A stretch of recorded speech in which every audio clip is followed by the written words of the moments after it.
Hello, this is your boy Miguel from the Mechanic 757. You know, I get down, I get straight to the point. Customer has a Honda Elantra. Customer is having an issue with their alternator. And the reason why they're having an issue with the alternator is because they have a major oil leak right at the valve cover gasket. Everything that's under this valve cover gasket will be ate up or destroyed by this oil leak. And as you can see, it is all over the place. It does not agree with anything electrical or plastic. It will eat it, and rubber, it will destroy it.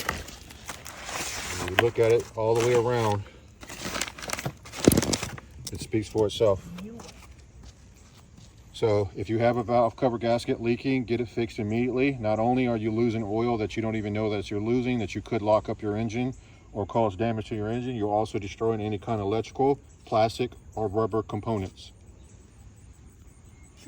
If you like this video, please like, subscribe, and share. Thank you.